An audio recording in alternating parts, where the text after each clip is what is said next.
मला वाटतं व्यक्तिगत समाधान आहे ते, परंतु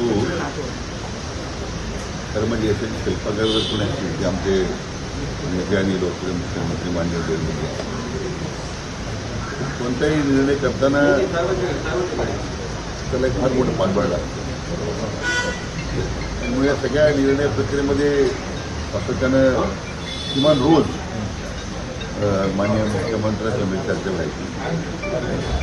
त्रुटी काय, निवा काय कायदेशीर प्रश्न निर्माण होऊ शकतात, त्याला त्यासाठी पर्याय काय आहेत, या विषयाबद्दल सातत्यानं त्यांचं मार्गदर्शन लागलं. कारण खरं म्हणजे विनाकारण त्यांना बदनाम करण्याचा काही म्हणजे प्रयत्न करतो. परंतु कालच्या निर्णयामुळं खरं म्हणजे जयरंगे पाटील तर खरं ते शिल्पकार आहेतच, कारण अतिशय निष्ठुर आणि निस्वार्थीपणे त्यांनी आंदोलन चालवलं. परंतु हे घडून हे निर्णय प्रक्रियामध्ये हे सगळे घडून आणण्यामध्ये माननीय देवेंद्रजींचा अतिशय सिंहाचा वाटा होता. पण खरं म्हणजे त्यांचं सुद्धा मी मनापासून अभिनंदन करतो. काल म्हणजे अभिषेक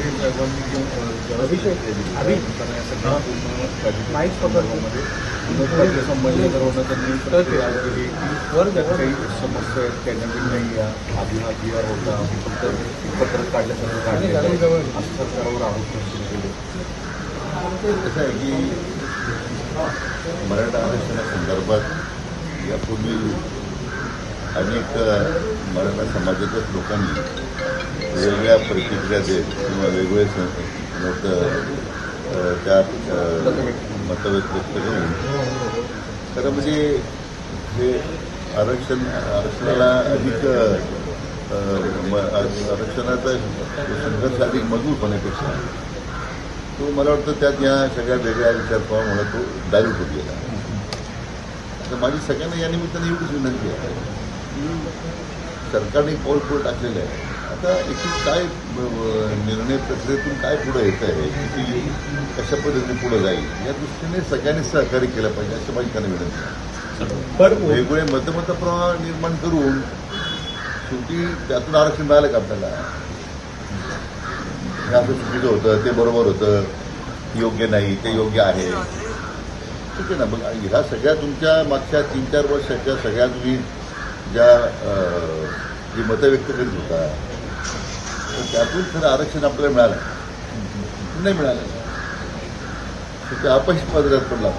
आता एक निदान जो निर्णय 16% मान्य देवेंद्रजींनी घेतला आरक्षण देण्याचा 14 एप्रिलमध्ये, तो उच्च न्यायालय पण सर्वोच्च न्यायालयापर्यंत टिकला. आणि ह्या महाविकासच्या नेत्यांनी जे घालवलं आरक्षण त्यावेळी खरं म्हणजे मराठा समाजाच्या सगळ्या विचारवंतांनी एकत्र येऊन त्याचा कुठेतरी खंबीरपणे विरोध करायला पाहिजे होता, त्याला उघडं पाडायला पाहिजे होतं. असं काही घडलं दिसत नाही. आणि 10% आरक्षण मग नंतर महायुतीने दिला. डॉक्टर शिंदे साहेब मुख्यमंत्री होते, देवेंद्रजी अधिकारी मुख्यमंत्री. आता सुदैवानं सरकारच्या इच्छाशक्तीमुळे अद्यापही ते सर्वोच्च न्यायालय टिकून आहे, अंमलबजावणी सुरू आहे. मला वाटतं खरं ह्या सगळ्या याचा सगळा विचार करता आता मला वाटतं सगळ्या ह्या विचारवंतांनी या सगळ्या निर्णयावर टीका करण्यापेक्षा काही दिवस शांतपणे बसावं. आपला एक मराठी बांधव जयरंगे पाटील एक योद्धा म्हणून त्यांनी याचं नेतृत्व केलं, त्यांना यश आलं. सरकार एक निमित्त असतं, परंतु मला वाटतं याची अंमलबजावणी होण्यामध्ये सगळ्यांनीच सहकार्य करावं अशी माझी त्यांना विनंती आहे. तर सोमवारी आहे ते ओबीसी नेते कोर्टात जाणार आहेत या सगळ्या संदर्भामध्ये. कुठेतरी एका समाजासाठी खरं हा निर्णय घेण्यात आला असं देखील आता स्वतः छगन भुजबळ बोलतात. खरं म्हणजे मला वाटतं तो त्यांचा गैरसमज आहे. असं काही विशिष्ट समाजाकरता डोळ्यासमोर ठेवून नाही. तो त्या शेवटी हैदराबाद गाजी तर काय आहे की त्याच्यामध्ये जसं ब्रिटिश राजवटीमध्ये नंतरच्या काळामध्ये जे निजाम स्टेटच्या बाहेर जिल्हे होते त्या ठिकाणी बाय नेम तिथे तुमच्या नोंदी आहेत. त्यामुळं आज पश्चिम महाराष्ट्रामध्ये, उत्तर महाराष्ट्रामध्ये किंवा विदर्भामध्ये 80%, 90% त्यावेळी जी शेती करणाऱ्या लोकांना कुणबी दाखल मिळाला. आता हे सगळ्या हैदराबाद गाजीकरमध्ये तो नंबर आहे, नाव नाही. आता त्याची स्क्रुटिनी होते, स्क्रुटिनी होणार, स्क्रुटिनी करण्याची पात्र असतील, जे पात्र लोक आहेत ते त्यांना संधी दिली पाहिजे ना. तुम्ही त्याला कसं तुम्ही प्रवाहाच्या बाहेर ठेवणार. मला वाटतं तो एक धाडसी निर्णय केला, पण त्यातून जी मागे सरकारची भूमिका त्यांनी आजही सांगितलं पाहिजे की कुठेही ओबीसीच्या आरक्षणाला त्यामुळे धक्का लागणार नाही. आणि त्यामुळे विनाकारण त्यासाठी गैरसमज करून घेण्यापेक्षा मला वाटतं जे वास्तव आहे ते आपण स्वीकारलं पाहिजे. आम्ही काही कोणाचं आरक्षण काढून घेत नाही, किंबहुना वंचित राहिलेल्या मराठा बांधवांना यातून न्याय देण्याची भूमिका सरकारची आहे. ते आता कोर्टात डायरेक्ट जाणार आहे सोमवारी. त्यांचं असं म्हणणं होतं की सूचना आणि हरकती घेतल्या नाही आणि डायरेक्ट हा गॅझेट लागू करण्याचा GR काढला गेला, त्याच्यावरनं त्यांची सहमती नाही आहे. नाही, शेवटी याच्यामध्ये न्यायमूर्ती शिंदे साहेबांचं मत आपण घेतलं, कारण ते त्या राज्य सरकारने वतीने नेमलेल्या समितीचे प्रमुख आहेत आणि त्या या सगळ्या विषयाची ते सातत्यानं त्याबद्दल माहिती घेत आहेत. माननीय ॲडव्होकेट जनरल आपल्या राज्याचे त्यांचंही तर मत घेतलं. अंतिमतः मग माननीय मुख्यमंत्री महोदयांनी दोन्ही उपमुख्यमंत्री महोदयांचं त्याच्यात मत घेतलेलं होतं. मला वाटतं इतकी व्यापक चर्चा करून आणि आमच्या उपसमितीमध्ये महायुतीचे तिन्ही पक्षाचे आमदार महोदय त्यामध्ये होते, त्यांचंही सातत्यानं विचारविनिमय सुरू करून त्यांचंही त्याच्यामध्ये मत आम्ही आजमावून घेतलेलं आहे. मला वाटतं इतकं घाईगर्दी निर्णय झाला नाही. अतिशय विचारांती व्यापक चर्चेतून वेगळे मतं जाणून मग हा निर्णय केलेला. सर, कुठेतरी उपसमितीवर आरोप होत आहे. लक्ष्मण हाके असं म्हणत आहे की उपसमितीला आरक्षणाचं ABCD पण माहिती नाही आहे, कुठेतरी बायस पद्धतीनं उपसमितीनं काम केलेलं आहे. एकूणच OBC नेत्यांकडनं कुठेतरी नाराजी व्यक्त होताना दिसत आहे. मला खरं म्हणजे आता मी मागे लक्ष्मण हाकेंना सल्ला दिलेला आहे की तुम्ही अन्य लोकांच्या आरक्षणामध्ये का लुडबुड करता, तुमच्या राजकीय पोळ्या का बाजून घेता तुम्ही त्या आरक्षणाच्या मुद्द्यावर.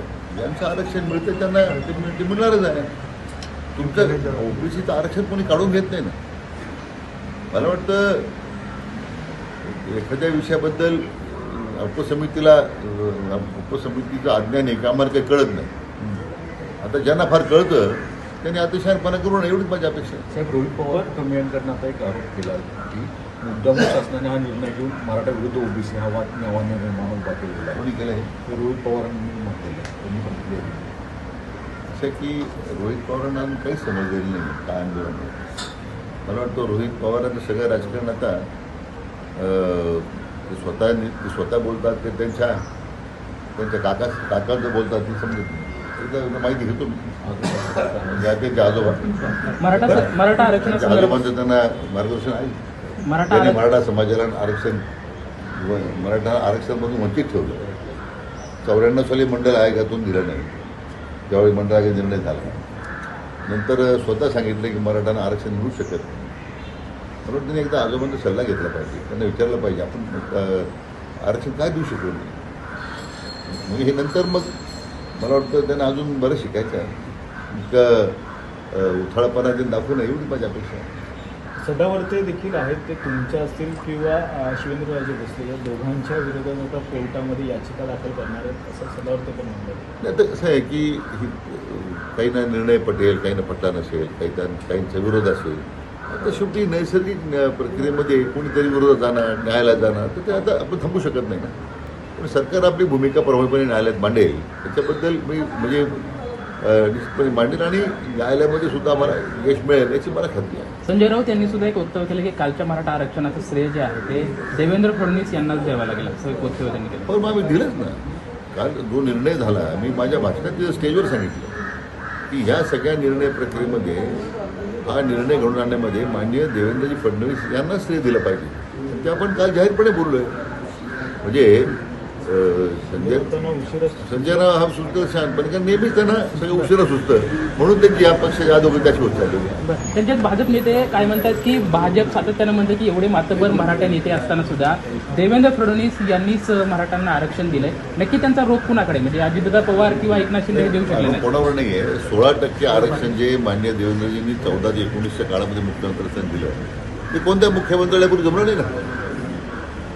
म्हणून ज्या ज्या मराठा नेत्यांनी मराठ्यांच्या मतावर राजकारण केलं, सत्ता भोगली, त्यांनी आता खरं याच्यात आत्मचिंतन करून यापूर्वीच्या आत्मपरीक्षण करण्याची गरज आहे. साहेब भट्टीसाहेब काय आहे की या संपूर्ण प्रकरणामध्ये तुम्ही आणि मुख्यमंत्री हे सगळे आघाडीवर सगळ्या पातळीवर चर्चा करत होतात. याच्यावर आता विरोधकांचं असं एक मत होतं की DCM शिंदे आणि DCM अजितदादा हे दोन हात लांब मुद्दावून राहिले का? नाही ते दोघं अजिबात लांब नव्हते. दोघांचा नेहमीच सगळ्यात चर्चेत सक्रिय भाग होता. माझी सातत्यानं अजितदादांची शिंदे साहेबांची चर्चा व्हायची.